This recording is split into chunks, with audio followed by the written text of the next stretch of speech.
Olá, peritos! Meu nome é Agenor Zaparoli, eu trabalho como perito judicial e assistente técnico nas horas vagas. E o tema de hoje é: hackearam o e-mail do perito para tentar adulterar a perícia. É exatamente o que vocês estão ouvindo aí. Tentaram manipular a perícia, tentando gerar um e-mail que não existia, com data retroativa. Mas eu sou da área de computação forense e, diferente da maioria dos peritos, eu vou a fundo para analisar a prova que me é emprestada, né? Nesse caso, seria uma prova emprestada do autor, exatamente, do autor. Mas antes, gostaria de solicitar aqui, deixe seu like, comenta aqui embaixo qualquer coisa, se inscreve no nosso canal, compartilha na rede social e dê uma forcinha pra gente. Nós estamos no Shadowban, não sei porquê, mas nossos vídeos pararam de serem vistos, né? A gente tinha uma quantidade considerável de visualizações, pelo menos nos shorts. De repente parou, alguma coisa não está mais alavancando, o algoritmo não está deixando a gente seguir. Então, dê seu like aqui, compartilhe e comente aqui embaixo para ajudar a gente, ok? Se você não faz parte dos nossos grupos de perícia, nós temos um grupo no WhatsApp e no Telegram. Acesse fala.host/grupos e lá você vai ter o link para entrar num dessas duas plataformas, ok? Então, o link é fala.host, host se escreve com H-O-S-T, então é fala.host/grupos, não tem .com, não tem BR, ok? Bom, vamos voltar ao tema. Hackear o e-mail do perito para tentar adulterar a prova, para tentar influenciar o perito a ter uma decisão favorável, né? E então vai aqui um alerta para vocês que acolhem todo tipo de prova sem fazer análise, mais especificamente e-mails, tá? Pessoal, nem todo e-mail é verdadeiro, tá? Então, eu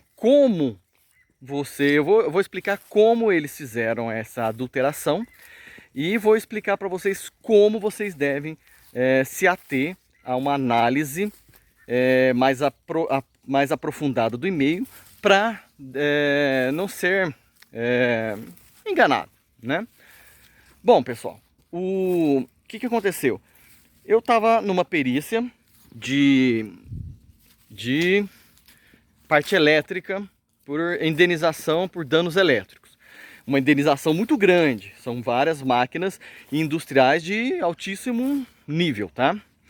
E ocorre que a prestadora de energia recebeu reclamação de variação energética. Então a prestadora de energia, ela instala um equipamento, medidor de energia, e fica lá com esse equipamento instalado por uma semana na sua rede, para analisar se realmente está tendo variação, tá? Esse equipamento chama IMS, esse é o modelo, né?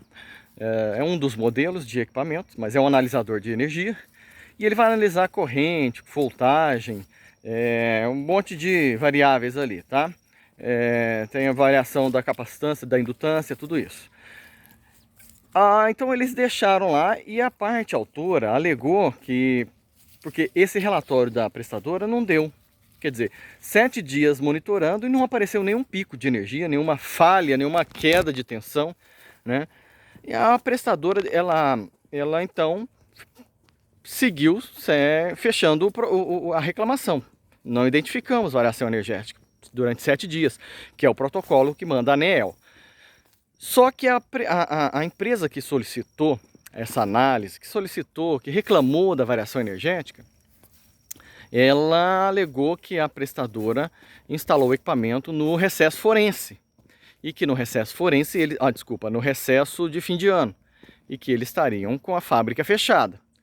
Então eu questionei a autora se ela teria alguma prova de que aquela data a fábrica não funcionou, né? Porque não adianta alegar, às vezes Às vezes as fábricas funcionam 24 horas por dia, 30 dias, 31 dias por mês e, né, às vezes querem simplesmente alegar que esse dia não funcionou e como ele não funcionaram, o consumo foi menor e pelo consumo ser menor não teve queda de tensão, variação energética. Tá, então eu pedi a prova para a autora. Autora, me dê alguma prova, né, algum documento no qual vocês estão informando o recesso. E eles falaram, não, tem um e-mail aqui. Eu tenho um e-mail, né, que demonstra, que comunica a todos os funcionários que de tal dia a tal dia nós estaremos em recesso. Eu falei, então me mostra esse e-mail. Não, eles me falaram, eu vou te mandar esse e-mail para você, é de 2017. Eu falei, não, eu preciso ver no seu computador para certificar. Não, então tá. Eu fui na frente do computador, ele foi procurando ali lá em 2017, eu vi algo muito sucinto sobre esse recesso, né? Eu só falou, tá aqui embaixo, ó, tá aqui embaixo, vou mandar para você. E aí mudou de assunto, a gente parou de olhar, falei, tá bom. E aí, ele falou, vou mandar para você. Já deu um enviar ali, apertou enviar e foi. Eu vi que foi lá para a caixa de saída, né? E aí saí da frente e fui fazer outras coisas. Quando eu chego em casa, que eu vou procurar o e-mail que eles me mandaram, eu mais ou menos gravei o horário que saiu, né? E eu percebi que foi depois de 1 hora, mais ou menos, que chegou na minha conta com data de 1 hora depois de ter saído. Eu pensei, talvez tenha ficado na caixa de saída por muito tempo e tenha chegado, né? Bom, mas eu não quis arriscar de ter aquele e-mail como verdadeiro. Eu voltei na fábrica e falei, eu quero ver aquele e-mail. Porque chegou para mim com algumas informações de metadados corrompidas, tá? Metadados, para quem não sabe, são os dados sobre os dados, são as informações sobre os dados, são informações que estão escondidas dentro do e-mail que só quem entende um pouquinho vai conseguir encontrar, primeiramente, né? Que são dados que informam, por exemplo, qual porta, qual IP, qual horário, qual domínio que ele saiu, se ele saiu por SMTP, se foi POP3, se foi MMP, se... Entendeu? Tem várias informações ali, ele carrega inclusive qual o navegador que você estava utilizando, qual foi o tipo de app de e-mail. Ele tem um monte de informações guardadas, escondidas ali, que nem todo mundo consegue enxergar. Mas o perito ele consegue abrir esses metadados e investigar muita coisa. Inclusive, por exemplo, tem e-mails que são e-mails fantasmas. Eles são conhecidos como alais ou como reencaminhadores, né? Que esses e-mails fazem? Você cria um e-mail, mas ele não é o verdadeiro responsável pelo envio. Como, por exemplo, eu gero um e-mail, mando esse e-mail através de um Gmail da vida, só que ele vai passar ele vai alterar a caixa de envio, o remetente, para um e-mail que não existe. Eu posso fazer isso, por exemplo. Eu crio um e-mail que não existe, tipo agenor@agenor.com.com, por exemplo. Isso definitivamente não existe. E eu posso, do meu e-mail do Gmail, colocar para enviar como agenor@agenor.com.com. Vai chegar lá no remetente Agenor, entendeu? Só que se você abrir o metadados, vai estar lá, enviado do agenorzaparoli@gmail.com com alais agenor@agenor.com.com. Entendeu? Mas para você que é leigo, para gente que é leigo, parece que saiu do agenor@agenor.com.com. Então dá para rastrear isso tudo. Então o que eu fiz? Eu voltei na fábrica para identificar. Falei, não, eu quero que você abra aquele e-mail. Mas por quê? Porque ele não chegou para mim e tal, mas eu gostaria que fizesse a prova aqui na minha frente. Eu preciso certificar, porque nem toda prova é considerada prova, se não for produzida da forma correta. Ah, não, mas eu mandei para você e depois inventaram um monte de situação. Olha, então vai ficar sem prova, porque mesmo que chegar para mim e eu não recertificar, eu não vou considerar esse e-mail, né? Aí ele pegou assim, não, então, quer ver, eu vou abrir aqui. Aí ele abriu Falou, "Ó, eu tenho ele printado em PDF.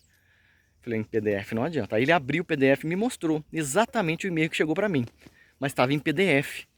E PDF é o seguinte, eu vou lá, faço o e-mail num Word da vida, mando imprimir ou salvar em PDF e depois abro, parece um e-mail. Estava idêntico, mas ele editou no Word da vida, no editor de texto. Entendeu? Estou dando um exemplo, não sei o que aconteceu, mas houve uma edição. Não, eu tenho aqui no PDF. Não, eu preciso certificar. Que aconteceu? Ele não quis me mostrar o original. Não quis. Ele sabia que se eu olhasse o original, eu descaracterizar, meu servidor está fora do ar aqui agora e tal, mas eu vou ajeitar e a gente marca uma nova data. Eu falei, tá ok, nós vamos marcar uma nova data e eu volto aqui, ok? Só que o que eu não contei para ele é que essa nova data será uma busca e apreensão que já saiu e eu vou cumprir. Assim que eu for fazer uma busca e apreensão em segredo de justiça, com polícia e tudo mais, ele não vai ter como falar não para mim, né? E aí nós vamos ter certeza de como ele fez essa adulteração, tá? A adulteração foi muito bem feita, alguém experiente no assunto, uma pessoa leiga não identificaria, mas assim, houve algumas nuances ali nos metadados que me deixaram com um pé nas costas, né? Então, eu vou, nessa busca e apreensão, descobrir o que aconteceu. Se houve adulteração ou não.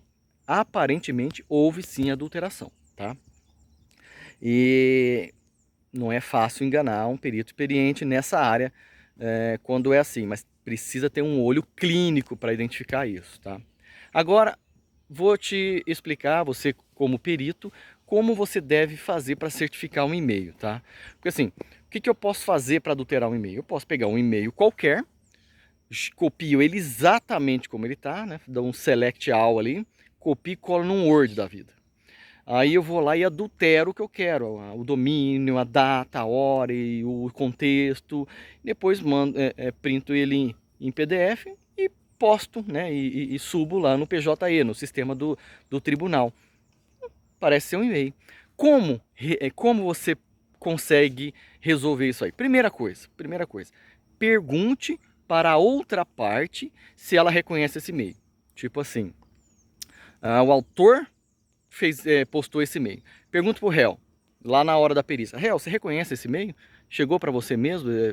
Não, sim, ele me mandou, mas eu respondi ele. Aí ele vai inclusive, às vezes, complementar algumas informações. Então, se ele confirmou, está confirmado o e-mail original. Não vou nem perder tempo com analisar nuances. Agora, não, esse e-mail não chegou para mim. Bom, então você já tem ali uma contestação do e-mail. Então agora temos que analisar se o e-mail é válido ou não. Como? Vamos agora para a segunda hipótese. O e-mail está gravado em meio digital ou ele é só um print em PDF? Se é só um print PDF, acabou, não tem mais o que fazer, eu descaracterizo. Se a outra parte contestou o e-mail, quer dizer, esse e-mail não existe, eu não tenho conhecimento, então não tenho o que fazer. Não tem metadados, não tenho como certificar. Para mim, aquele e-mail não vale. Vai servir como uma evidência que, se somada a outras, talvez, tá? Mas só ele não vai provar nada. Agora, tá gravado no e-mails digitais, eu consigo abrir o metadados e ver como que houve a logística, de onde saiu, qual IP, porta. Eu consigo confirmar se aquele IP era do usuário daquela empresa naquele dia, né? Então assim, eu consigo verificar se saiu pela porta correta, se é a porta de e-mail correta. Se saiu por uma outra porta, houve uma manipulação de portas ali. E aí, isso condiz com, por exemplo, ou adulteração, e a pessoa esqueceu de se atentar sobre essa parte da porta, ou existe um firewall que geralmente modifica portas. E aí, se existe um firewall, existe também um modelo, um nome do firewall. Eu vou procurar na empresa, a empresa tem um firewall. A sua empresa tem firewall? Tem. Qual que é a marca e modelo? É tal. Bateu com a marca e modelo que você na investigação identificou, então tá correto. Não bateu? Tem algo errado, tá? Então assim, Se você não é especialista na área da computação forense, confirme com a outra parte se aquele e-mail existe e se aquele e-mail chegou ou não, tá? Se você não é, sugiro que contrate alguém da área da computação forense para certificar os e-mails para você, se eles existem ou não, ok? Ainda dá para fazer algumas análises por exemplo, de edição. Você pode utilizar, por exemplo, uma análise grafotécnica para verificar se as letras condizem com as letras do original, como por exemplo, se você for printar um Gmail da vida, ele tem uma determinada letra. Se você for adulterar lá no Word, por exemplo, você pode achar uma letra muito parecida, mas não é idêntica. Então você consegue fazer uma comparação, como que o remetente é uma letra e o destinatário é outra letra. O padrão não é a mesma letra, compara com o original, imprime um e-mail do Gmail corretamente e imprime e pega esse e-mail e vamos comparar os padrões de letras. Dá para ter certeza também aí dessa questão. E algumas outras questões, como por exemplo, data e hora, às vezes um pode apresentar minuto, segundo, o outro somente minutos, e aí você vai vendo padrões e vai caracterizando ou descaracterizando aquele e-mail, ok? Então tome muito cuidado com provas, principalmente provas de e-mail, que podem te enganar perfeitamente e você exará um laudo baseado em provas que não são bem o que você esperava e o laudo pode cair, ok? Bom, pessoal, deixe seu like, comenta aqui embaixo o que você achou sobre isso. Você analisa seus e-mails, tá? Deixe seus comentários, se inscreve no canal, deixa o like, para aquele monte de coisa do YouTube. Grande abraço e até a próxima.